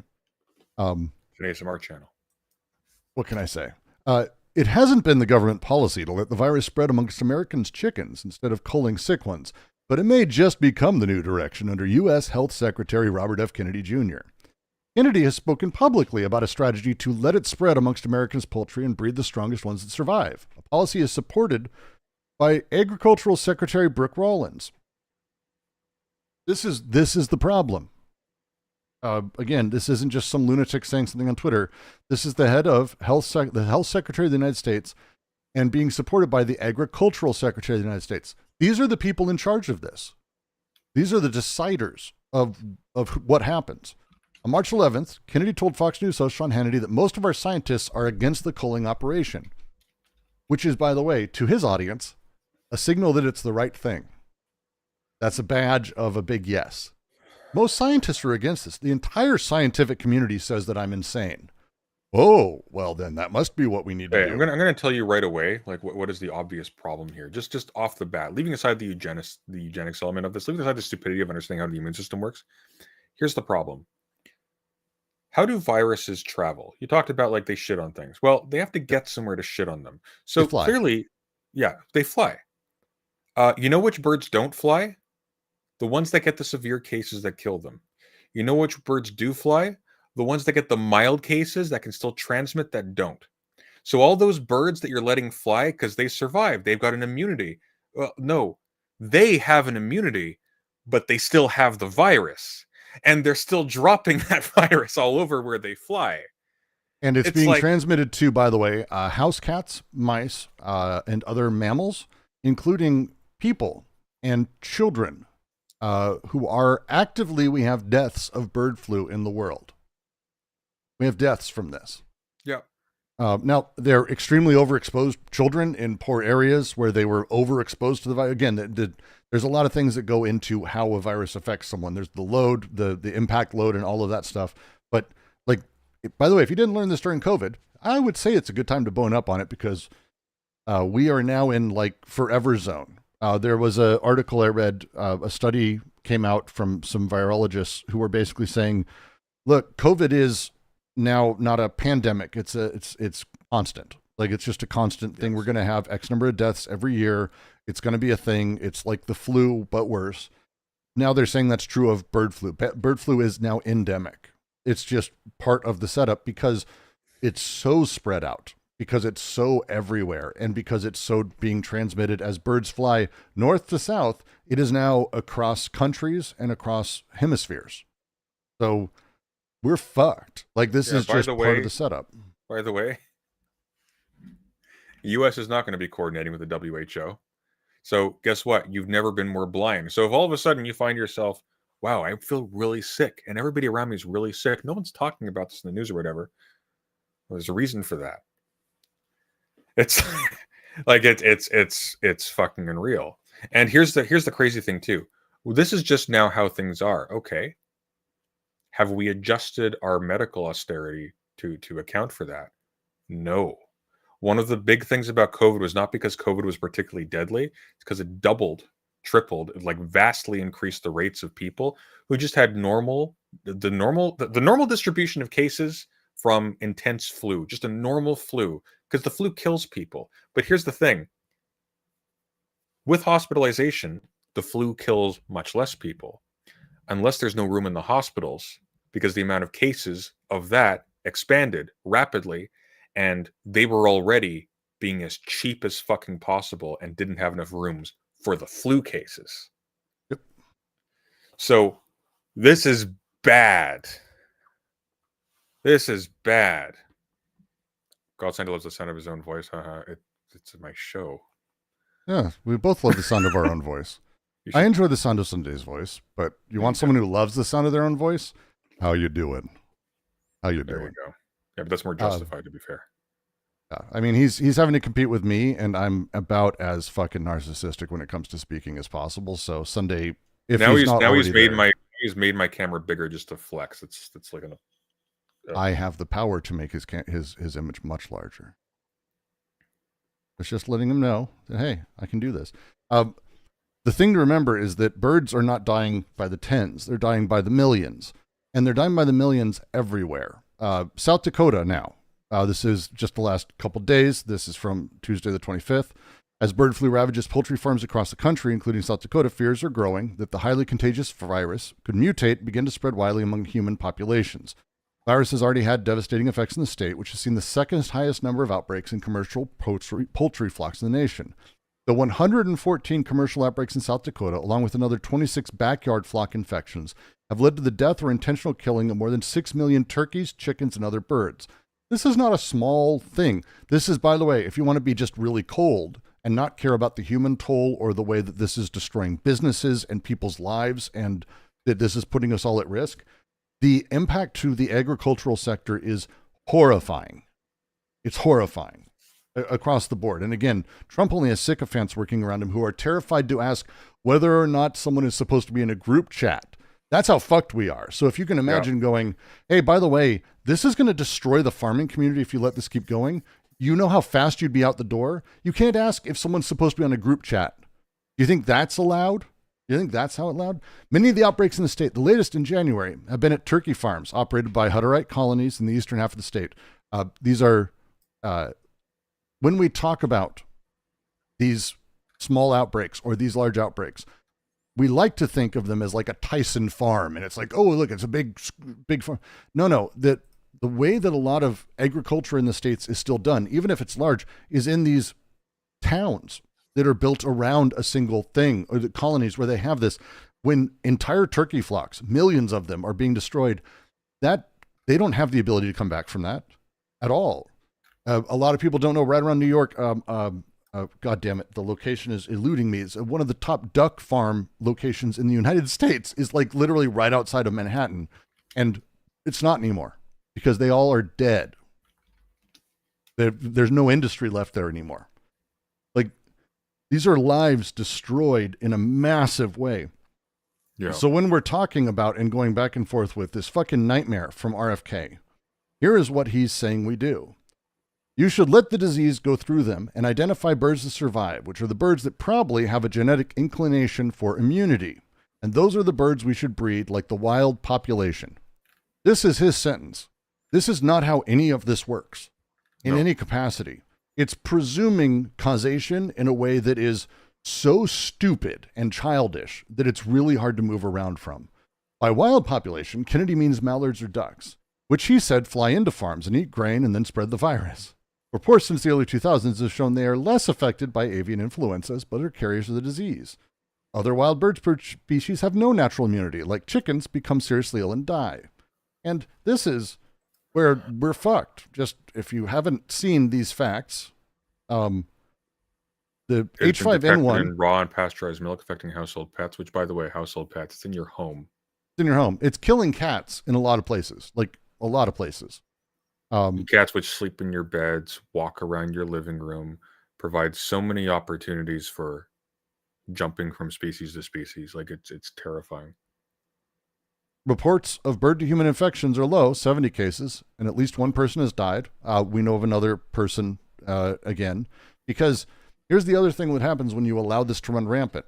Every infection and every time inside of a human body or a bird body or a fucking organic it gives it an opportunity to it can evolve. Mutate. Yeah. And ideally, even worse, if it runs up against immunity of any kind, that's like because if it overcomes that immunity, hey, guess what? Now you can't do anything about it. So there's two measures that you take, and it's not relying on immunity. It's immunity is great for the individual.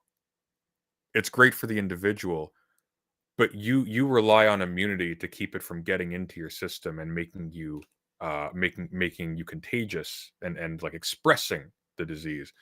But at a populational level, you want to make sure that as few immune systems are challenged as possible. Because here's the thing, us becoming immune to a thing doesn't mean it's gone.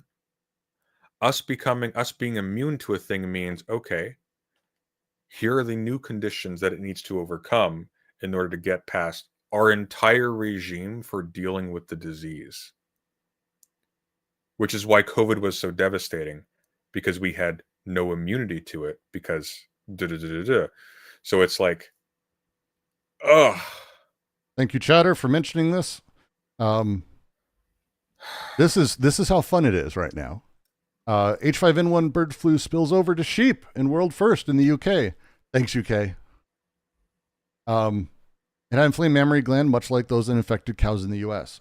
Cows, by the way, are affected in the U.S. now. So again, when we call it bird flu, you need to understand that it's because it's called avian flu, because it is the strain that starts this way. This is COVID, coronavirus. That's how that works too, by the way. It doesn't, it's like coronavirus isn't called that because it starts in kings. No, right? It starts in or beers. I guess. Was that going to be the other joke? A single sheep was confirmed infected after captive birds on the same property tested positive for the virus. The used milk was found to be positive for the virus through a PCR test. Mirrors what the U.S. dairy farmers are seeing. An outbreak of H5N1 in dairy cows erupted a year ago on March 25th. Since then, 989 herds across 17 states have been infected with bird flu. In previous reports, farmers and researchers have noted that the virus appears to attack the animals' mammary glands and their milk is teeming with the virus, which means it spreads kind of nicely. Now, here's a question for you. A good vector. Here's a question for you. We know RFK is crazy, but I put this to you as a hypothesis, as a possibility. Is RFK recommending this insane approach to bird flu because he believes it and that's where his mind went first, or rather the worm that's controlling his brain went first, or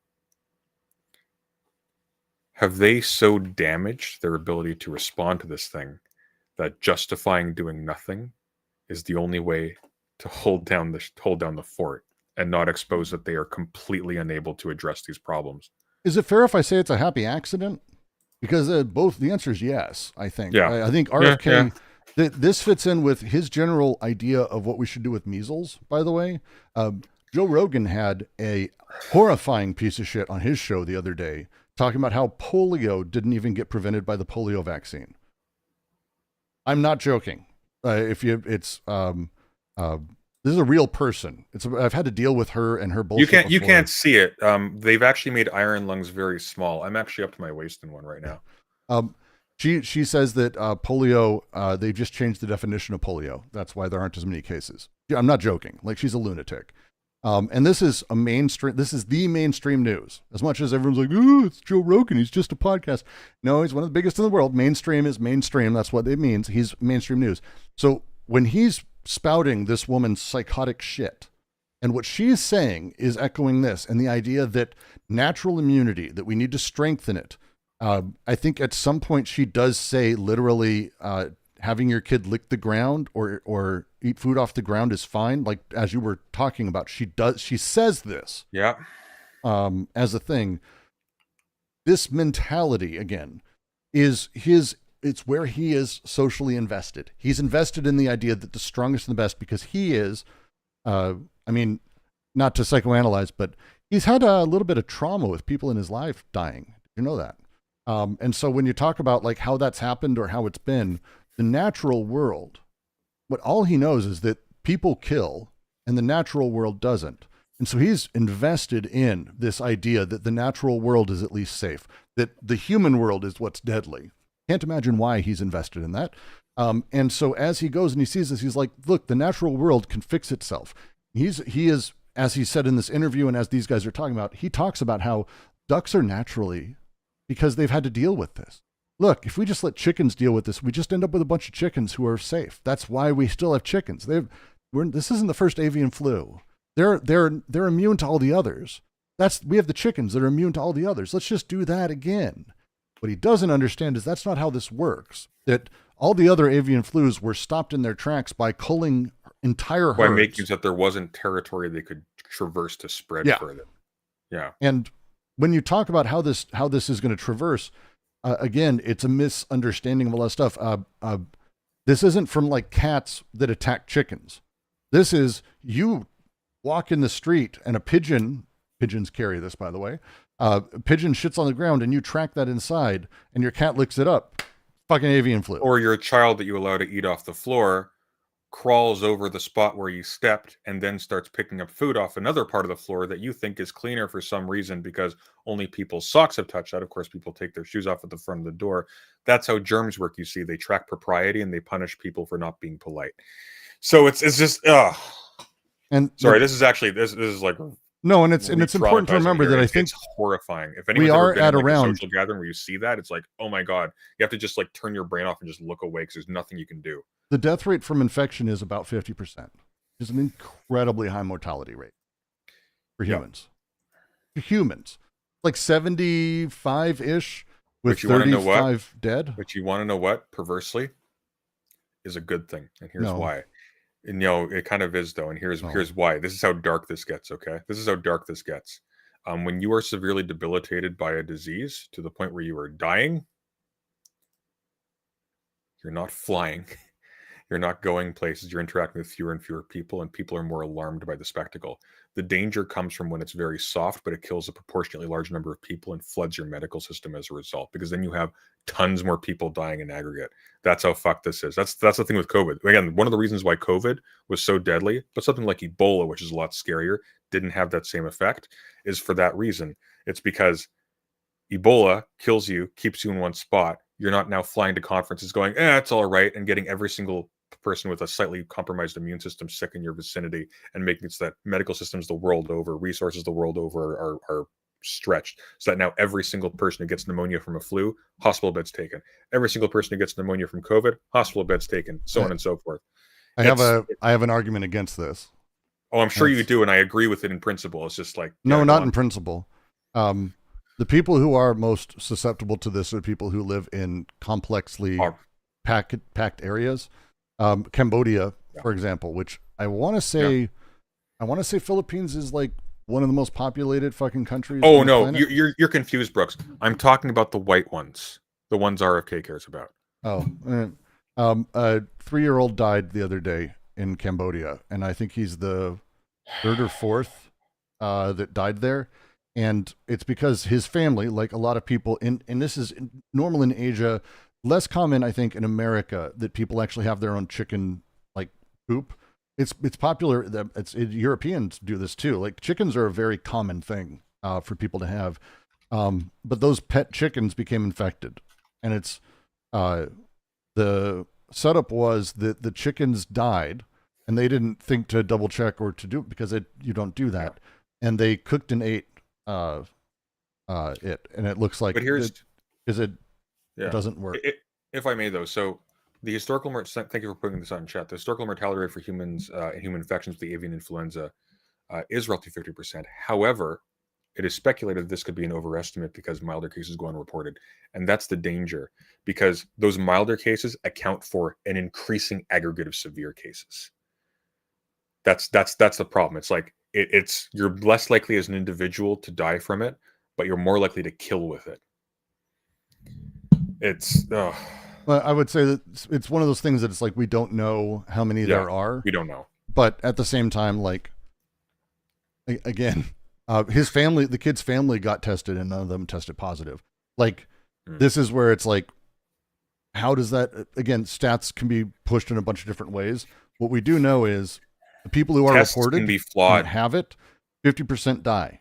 Tests can be flawed. Tests can fail, and it's hard to detect the failure rate of a test because you need to follow up and find out that actually they did have it and they didn't catch it afterwards. It's actually really hard to know if your tests work. That was one of the big challenges with COVID too, is that, and one of the things that was a big propaganda tool against COVID protection measures was that sometimes the tests failed. And it's like, oh well, they don't know what they're talking about. It's like, well no, it's not magic. They have to see, okay, let's find a thing that this virus interacts with regularly so that we can see a visual representation of whether or not there's a virus or whether there's not. And if there isn't like a certain level of consistency where you can predict with 100% certainty, oh, this didn't show up, therefore you don't have COVID. It's like, well, that's just it. That's what you got to work with. So but there's also like, again, this is where you start talking about, I can name a particular virus that if you're in Africa when you get it, you actually have 100 times higher chance of dying from it than in America. And AIDS. And that well, reality... HIV. Sorry? HIV. HIV, yes. Well, AIDS yes. is the condition. AIDS is, yeah. But however you want to phrase it, HIV as a thing, and early in America, it had a horrifying death rate. Like, it was extremely high. So Don't now, worry, it's coming back. well, fuck. We're doing everything we can to make sure of it. But the reality is that you have extremely high infection rates and death rates in places. And as these things happen, and as we start talking about, well, how do we care about these things? We now have the people in charge of doing that are perfectly fine with the let's just let nature take its course mentality with a pandemic. Like, that's who we have in charge. It's weird, isn't it? It's like two versions of life finds a way. Because it's like, here's the thing. It's like, imagine, actually, here's an interesting philosophical point to go on. Isn't it weird that they consider germs to be outside of nature? As if, for example, the same conditions that would give rise to immune birds wouldn't also give rise to immune viruses, which is the problem, is that you have fundamentally an organic body is an ecosystem. And the question is, are viruses considered organic bodies or something? Viruses are complicated. My son has, I don't give a fuck if anyone doesn't like him. Kurzgesagt is amazing. Kurzgesagt has spent the main guy behind it has spent the brunt of his education and time in life studying immunology and the immune system. And he's written books on it. His book is incredible. My son it's his favorite thing to learn. And the book on the immune system he wrote is genuinely astonishing and depressing to me because it's so not what I was taught in school. It's counter to the things I was taught in school. And there's things in it that are like entire pockets of knowledge that now my son knows he knew this at 5 because he liked it as his bedtime story. Are you shocked I have a fucking weird kid? And I would read about viruses and gyruses and all this stuff and the weird interways that these things are sort of alive or not. And we don't know how. But as I'm reading, I'm like, I didn't even know this stuff. And I'm fucking old. He's got it already at his age. Great book. 100% recommended, by the way. The immune system book they wrote. Just as a plug of someone else's shit. Good stuff. Viruses are complicated and crazy. So the debate is not whether they're organic. When I say organic, I mean in terms of like you'd see in like Aristotle, which is obviously not from Aristotle, but you get the idea. They're technically not alive. They're not. They are.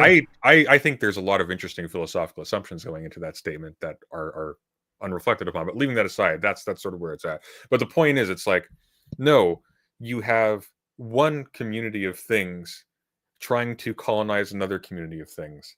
And the question is that other community of things inhospitable territory or not for it? And it being inhospitable means they can overcome that. They can overcome that, and by overcoming that, they might also incidentally overcome the immune systems of other organisms that are similar. And it's like the bare fact that it's given the potential to overcome the immunity of these ducks. It's not just a matter of, oh, maybe they can keep on spreading it. It's no, maybe in those birds, it can change into something that's more dangerous to us. Assuming, for example, like the economic loss of massive amounts of poultry by itself and destruction to the ecosystem wasn't also damaging to us. That doesn't exist, of course. But it's weird because it's like their notion of nature excludes illnesses. It excludes bacteria and viruses and all these things. Those are just like from without somehow. It's a very strange view of the world. It is. The thing to really note with this specifically is this commonly how this has been handled in the past. You can go look through the historical data on this. And a bird flu is terrifying. It's not a question. Bird flu is terrifying. But how it's been handled in China and elsewhere and in the United States is you just cull the herd. And it sucks. And the government often will actually pay the person to do so, and they pay them for the heads of that. Like you cull it and then you get a check. But at this point, one, farmers don't trust that because the checks don't come or haven't come. And so people aren't doing that. And as people don't do that, you have the spread grow dramatically. And having it in every fucking state, as you can clearly see that we have it in every fucking state, is absolutely insane as a thing. It's fucking nuts. It's every state. It's Hawaii. How the fuck why did we do that? Why did we do that? Fucking crazy. So, The response just as a thing. In New York Times article on March 18th, Gail Hansen, a former Kansas State veterinarian, said letting H5N1 spread through a flock of 5 million birds was 5 million chances for the virus to replicate or mutate and therefore pose a greater risk. A medical virologist known for his work in infectious diseases in India told DW a policy to let the virus spread was both unethical in terms of public health and a threat to the farming industry. The goal of medicine is to prevent mortality and morbidity. If you have a tool to reduce either, not doing so is unethical, John said, which is a great line. If mortality or case fatality is 95%, the entire industry will collapse. Culling within a prescribed circumference is cruel to some, but life-saving for remaining birds. This approach has always stopped spread beyond the time of culling and saved the industry. And this is where we start talking about like the ethical obligation of any chefs to any of the people who work in the White House to make poultry on the menu as often as possible. I mean, yeah, like these people have basically decided that they want to kill large parts of the American population. They've decided to get revenge on the Democrats. And I would love to think that they are that hardcore. I don't. I think that this is like a happy accident as far as like this disease is concerned. There is nobody in charge of anything because Donald Trump doesn't know what's happening or understand what's happening, as we've learned from the signal debacle and all this shit around that. And RFK and this other idiot in the agriculture department have their own personal investments that are uninformed by science or other people, and there is no way to have dissent. Again, if I can't ask, hey, is that dude supposed to be in this chat? And no one did. No one did, including the head of the CIA and the head of the National Defense Intelligence Committee, which is fucking insane to me. Like if they feel so frozen they can't ask who that guy is, then no one's going to push back on RFK doing this. No. And you end up in this place right here. Long Island's last duck farm. I was trying to think of exactly where. Long Island had a huge duck industry. If you didn't know, it was like a central part of it. Way's closure after outbreak, they did end up closing. This was in January. But the entire flock of ducks had to be killed because of the outbreak. By the way, I recognize that this is primarily an economic concern. Have you ever had pet ducks or anything? They're very intelligent and very personable and emotional animals. They're actually also delicious. That's true. But it just I don't like ducks being culled at mass scale. That makes me feel bad. I mean, I don't have the same feeling about it. Have you ever worked a farm? That's actually a real question. Have you ever actually had to kill an animal? No.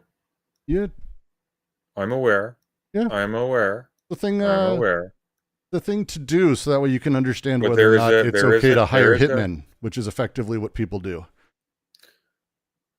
There is a difference between killing an animal for food and having to, due to gross incompetence, kill 100,000 of them in one fell swoop for nothing. Well, I mean, and it's where it gets worse because the human and the duck cost here, because this has been a family-owned farm since the 1640s, and the 100,000 birds they had, when you actually go and you look, they're a duck farm. This is not a place that they get to live out their long lives. They're very much that, but it's not an industrialized farm. This is a place you can see that the ducks didn't have awful lives from the way it's set up. Their thing and the way that they were set up, all of it's destroyed. The entire thing's gone. It's all gone. And it's not just them. It's across the board sort of for all of this. All of this shit is completely gone. Long Island was once center of duck production in the U.S. thanks to an abundance of freshwater streams, friendly climate, proximity to East Coast cities. In its heyday in the 60s, it had 100 farms producing up to 7.5 million birds annually. Crescent Duck Farm was the island's lone remaining operation for the better part of a decade as higher operating costs, tougher regulations, and increased suburban sprawl took their toll. And now it's done. It's 4% of all ducks sold in the country.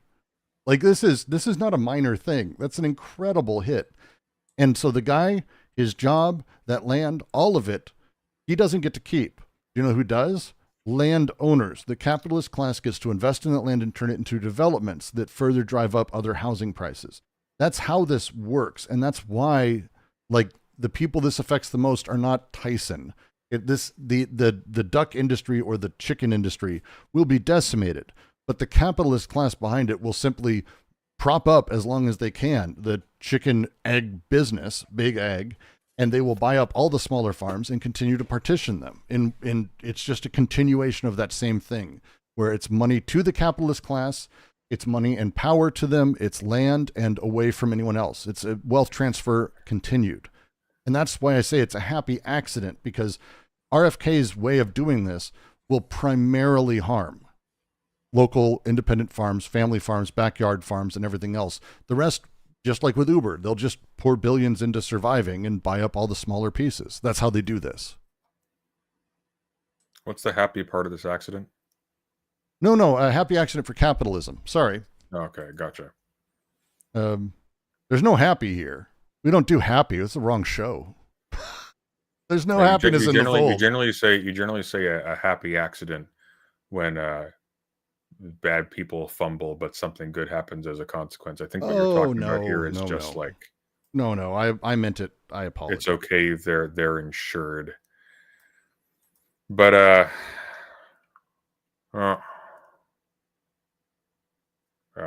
Yep.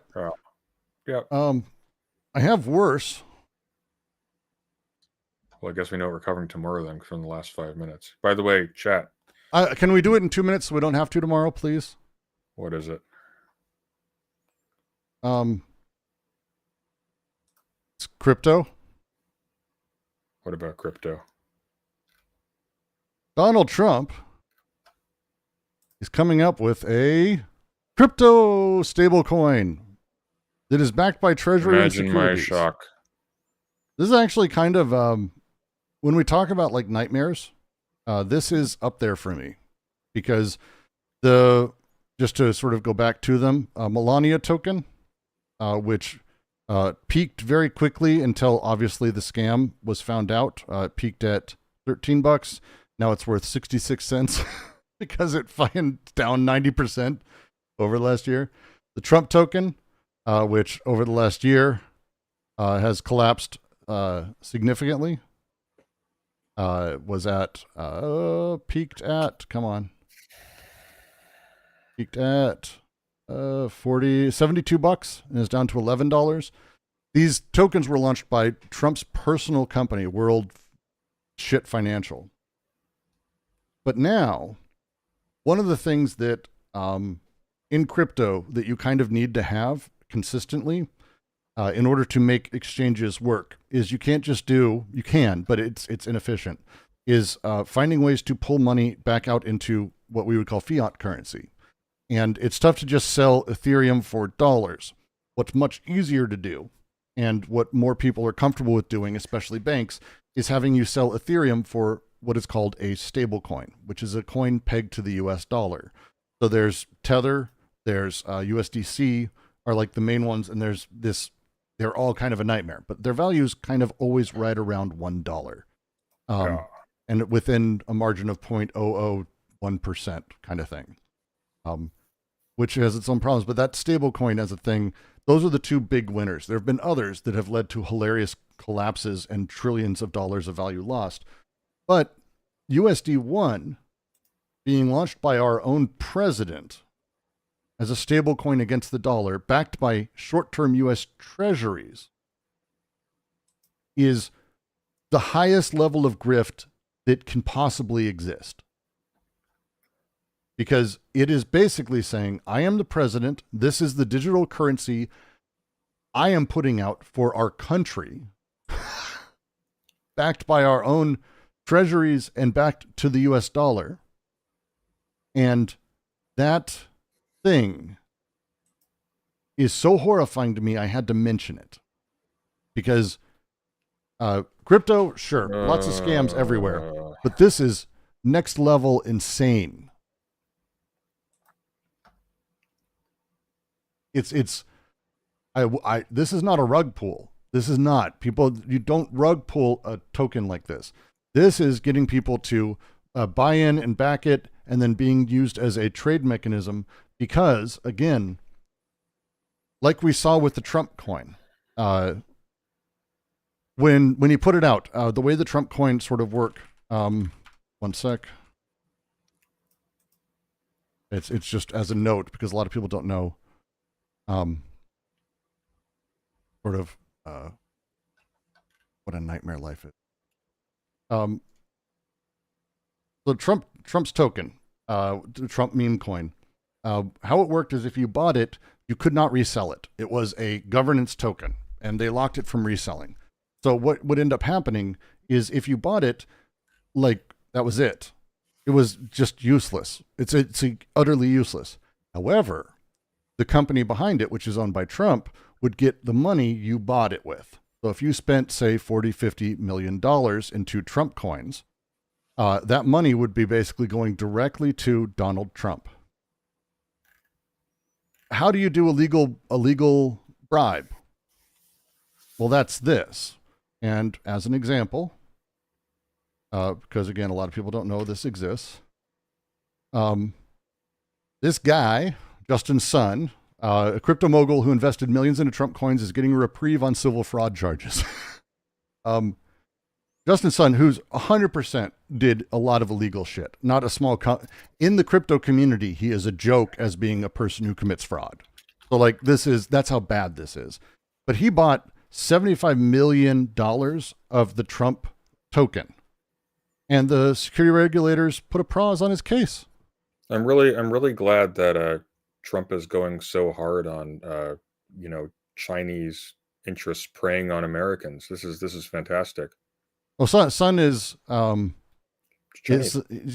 I mean, by Chinese origin, he's on a yacht somewhere in theory.